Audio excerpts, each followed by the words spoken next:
Bonjour à tous, je suis Mathieu Santonja, maître de conférence à Aix-Marseille Université, rattaché à l'IMBE, donc l'Institut méditerranéen de biodiversité et d'écologie marine et continentale. Et je suis le responsable scientifique de l'Observatoire de la chaîne pubescente, qui est situé sur le site de l'Observatoire de Haute-Provence, à Saint-Michel-l'Observatoire. Et ici, on s'intéresse au fonctionnement de la chaîne pubescente. Donc pourquoi la chênaie pubescente? Puisque le chêne pubescent est la troisième essence forestière dominante en région méditerranéenne française, avec le chêne vert et le pin d'Alep.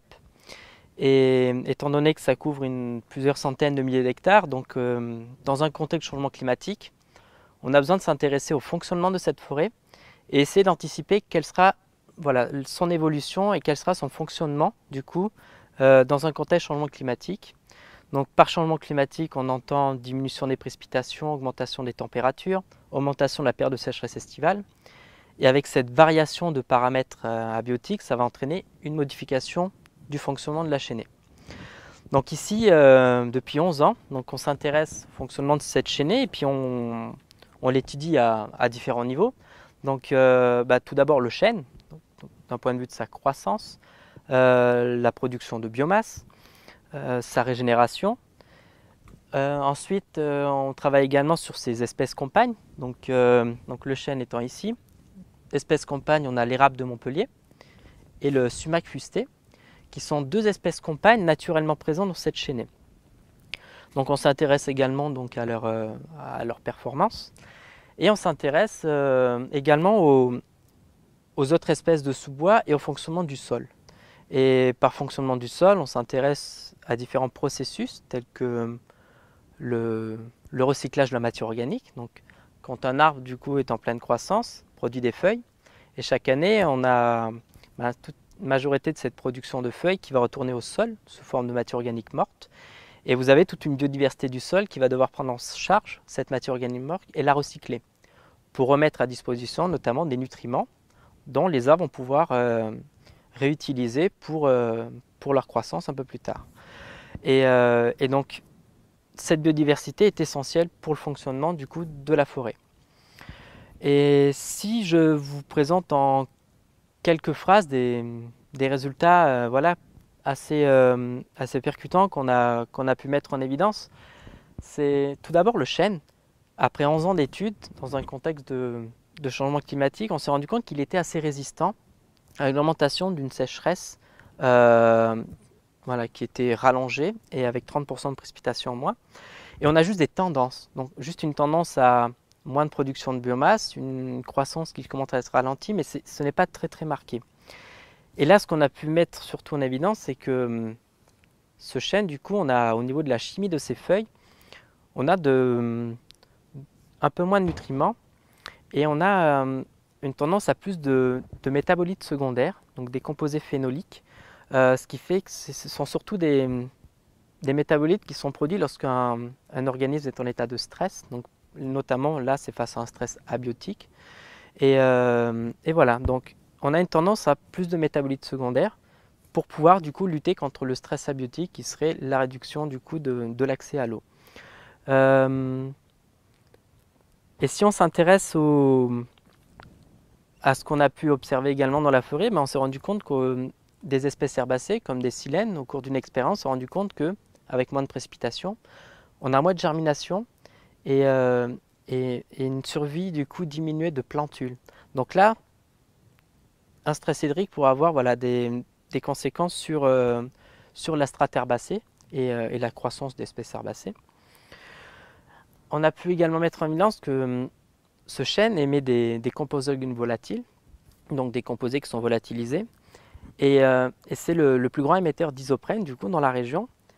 Et cet isoprène est connu pour être un précurseur d'ozone troposphérique. Et donc, de la façon dont un changement climatique va émettre du coup, va influencer les émissions d'isoprène, ça peut avoir des effets en cascade très importants sur notamment les pollutions à l'ozone. Et voilà quelques résultats qu'on a pu mettre en évidence. Et pour le moment, à l'heure actuelle, je pense qu'un des résultats phares sur notre site expérimental, ça a été au niveau du sol. Pourquoi? C'est parce que par rapport aux arbres, je pense, et aux plantes herbacées, les organismes, la biodiversité du sol, du coup, répondent beaucoup plus rapidement à un changement de conditions abiotiques. Et donc là, c'est les travaux qu'on a pu mener. On a mené des travaux pour regarder comment la décomposition de la matière organique s'effectue. Et on a pu mettre en évidence qu'effectivement, avec moins d'eau, la décomposition de la matière organique et le recyclage de nutriments est ralenti. Pourquoi? Tout simplement parce que l'eau contrôle l'activité des organismes au niveau du sol. Si on a moins d'eau, moins d'activité, donc moins de recyclage de matière organique. Au niveau de la biodiversité du sol, on a pu mettre en évidence une diminution de la diversité et de l'abondance d'organismes clés dans le fonctionnement du sol, des micro-organismes avec les bactéries et les champignons, et des organismes qui appartiennent à la mésofaune, avec un focus très important sur ce qu'on appelle les collemboles et les acariens, donc qui jouent un rôle clé dans le fonctionnement du sol. Et on a pu mettre en évidence moins de diversité et la disparition en quelques mois de certaines espèces qui étaient incapables du coup de se maintenir avec un stress hydrique aggravé. Donc ça, voilà, on s'y attendait, moins d'eau, moins de biodiversité du sol, processus ralenti.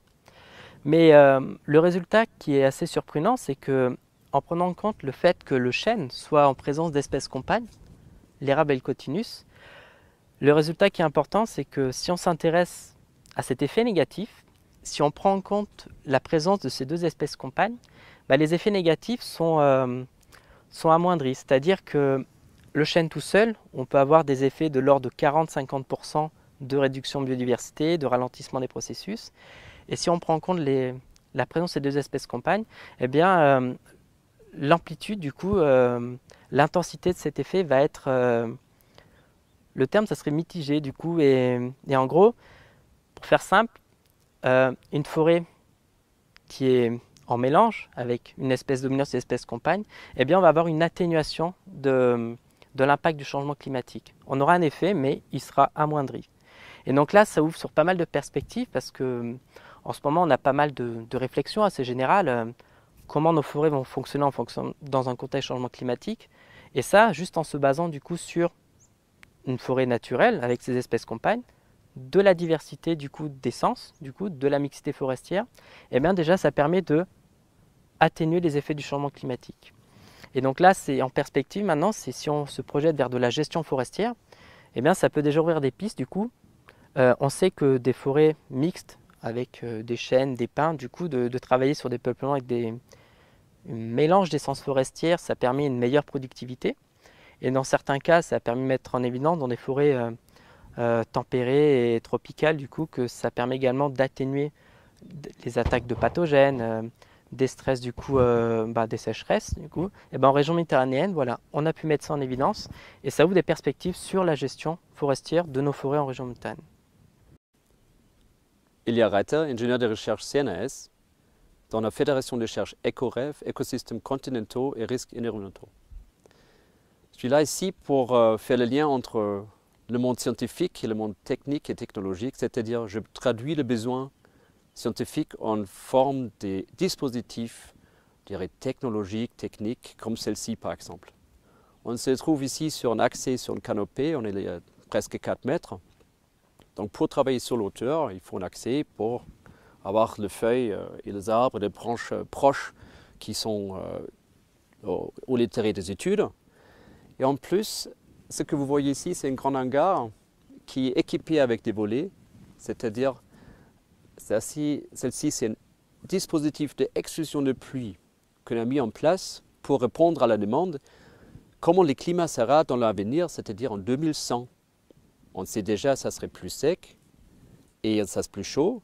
Donc, qu'est-ce qui se passe avec l'écosystème ensuite?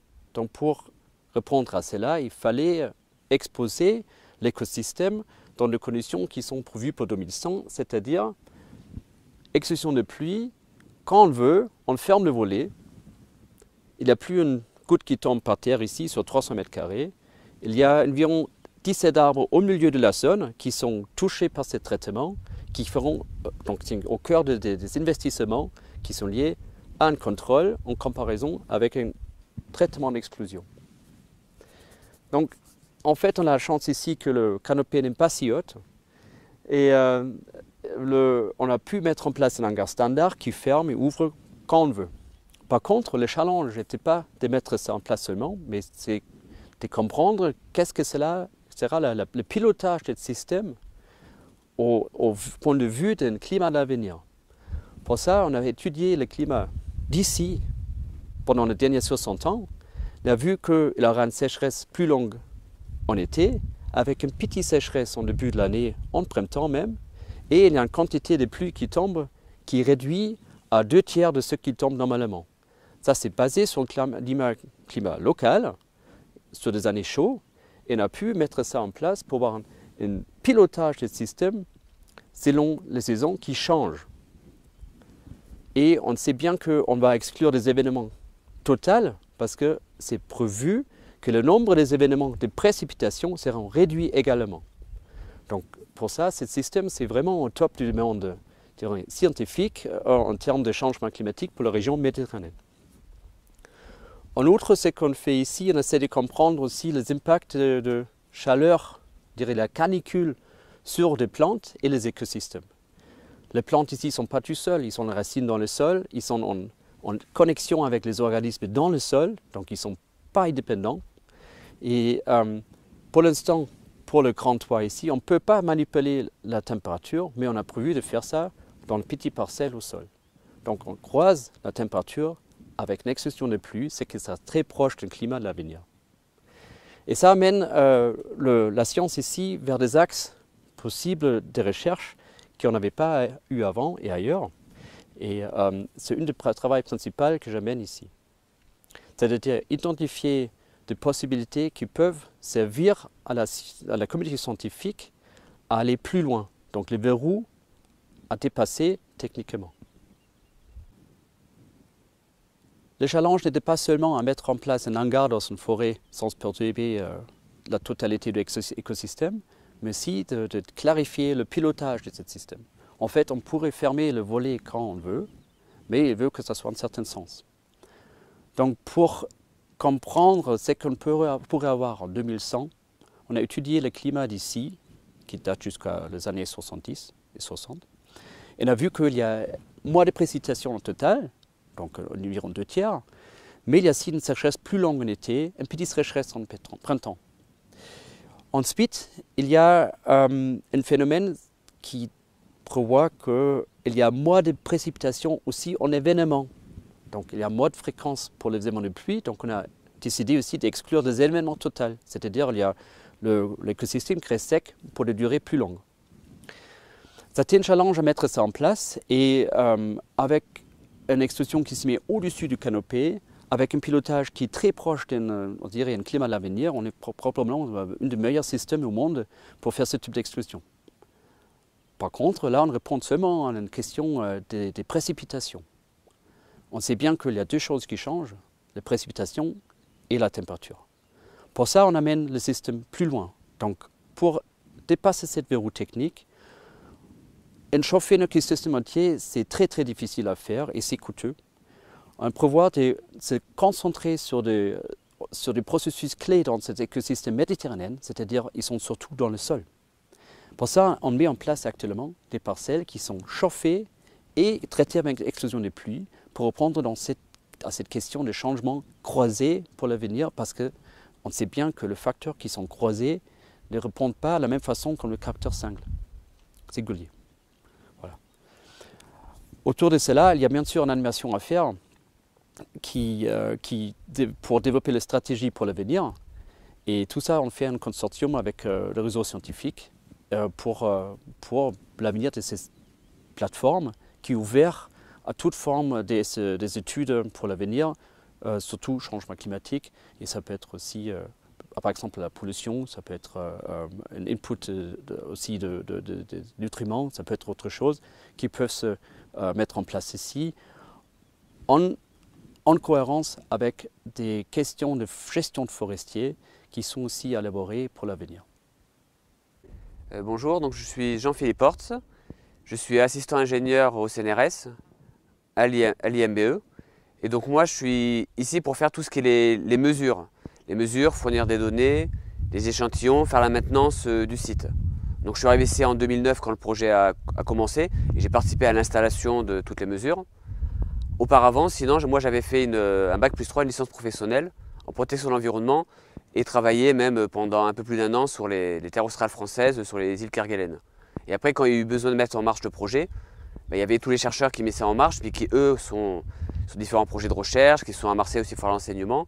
Il fallait quelqu'un qui était là, ici, tous les jours, pour faire le suivi et voir que tout marche bien. Donc mon travail principal, c'est faire, on va dire, les mesures long terme, puisque avoir des données sur toutes les années de l'évolution ici. Sur, par exemple, la croissance des arbres, sur la phénologie. Donc la phénologie, c'est observer des phénomènes naturels qui reviennent, comme par exemple en ce moment tout ce qui est à l'automne. L'automne, en ce moment, il y a les arbres, comme on voit l'érable derrière, qui est en train de changer de couleur. Donc justement, à quelle date ça se fait? Parce que le changement climatique va influencer justement à quelle date les fleurs arrivent, à quelle date ça change de couleur, quelle est la sénescence des feuilles. Donc c'est d'observer, de fournir les données pour répondre aux questions. Parce que dans le processus, il y a le chercheur qui se pose la question comment le changement climatique va faire changer la forêt, comment il va faire changer pour certains processus, par exemple le processus de croissance des arbres. Après, il va mettre en place une expérience, développer des outils avec Ilya justement Reiter, qui lui va avoir des outils s'il n'existe pas, et après il va faire l'expérience, faire les mesures, et c'est moi que j'interviens là pour déjà l'expertise, où sont les arbres, est-ce qu'ils sont adaptés, et après faire les mesures au jour le jour, leur donner les données, et après avec ça ils vont analyser et répondre à la question. Où ils ont besoin par exemple de voir comment les composés de défense se développent dans les feuilles, et bien quand ils vont faire une campagne de mesures, soit sur une période plus précise, je vais être là pour faire la logistique de la recherche, vérifier que tout marche, tout est récité, faire une réparation de dernière minute et faire les mesures avec eux puisqu'il y a besoin de plus de personnes qui connaissent le site et faire des mesures. Donc au niveau des différents suivis, il y a vraiment on a 1 hectare qu'on contrôle avec vraiment 900 mètres carrés qui sont plus précisément mesurés. On va voir tout ce qui se passe. Par exemple, toute la croissance des arbres.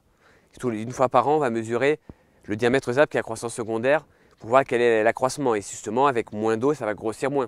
C'est pas une évidence, mais il faut le vérifier. On va voir aussi tout ce qui est la croissance primaire, donc au niveau des pousses, de combien ça va grandir tous les ans.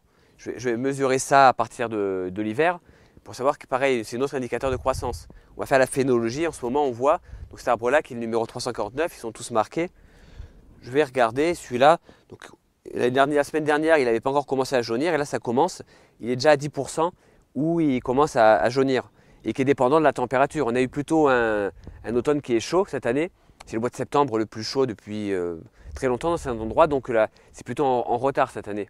Donc on fait tous ces suivis là pour voir comment le changement climatique impacte par rapport au dispositif d'une façon générale pour comprendre aussi le fonctionnement justement de l'écosystème.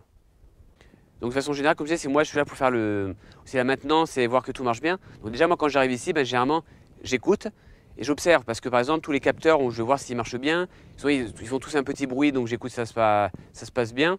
Et après s'il n'y a pas, je vais aller voir, investiguer pour essayer de faire un premier diagnostic ce qui marche ou pas quoi. C'est vraiment une surveillance et une connaissance de tous les endroits, presque on peut dire de connaître tous les arbres par leur petit nom quoi, et de savoir s'ils vont bien quoi. Où on peut voir un peu différents dispositifs justement de long terme ou moyen terme dans l'expérience qui sont faits. Par exemple, il y a les bacs à litière qui nous permettent de savoir quelle est la quantité de matière qui tombe au sol tous les ans. Donc tous les mois on fait, comme ça il y a déjà la dynamique dans l'année, et savoir quelle est la productivité de la forêt.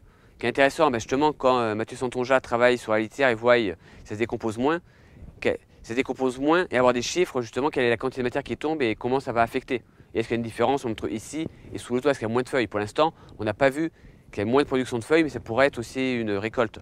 Donc moi, j'ai ce travail-là, justement, de récolter, sécher et trier ça pour faire les données. Aussi, il y a le travail, justement, au niveau des arbres, qui sont tous marqués et qui sont tous mesurés 1 fois par an pour savoir, justement, quelle est la croissance annuelle. Et après, savoir, justement, est-ce qu'il y a une moindre croissance, que ça commence à se voir apparemment, mais c'est quand même encore assez faible. Donc c'est vraiment ça qu'on essaye de voir. Et pour toujours mesurer au même endroit, parce que comme c'est comme des arbres qui poussent très doucement, si on le fait juste à peu près au même truc, l'erreur sera plus importante que la mesure. Et après une expérience qui est plus moyen terme, qu'on fait intéressant, mais en ce moment qui est intéressante, c'est au niveau des germinations.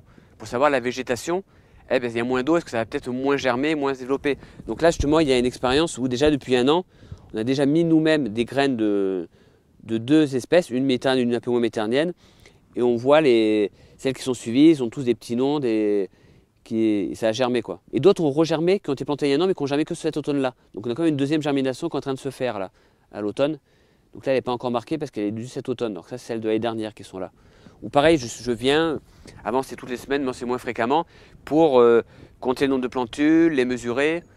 Et là, c'est là que j'ai un travail de mesure, mais de connaissance. Parce que quand je fais ces mesures, je ne les fais pas au hasard. Je dois connaître le contexte scientifique, l'adapter au protocole et avoir la connaissance pratique et technique pour le faire de façon adaptée, quoi. Donc c'est ça qui est le travail aussi d'un assistant ingénieur, de comprendre dans quel contexte scientifique il fait ces mesures, quoi.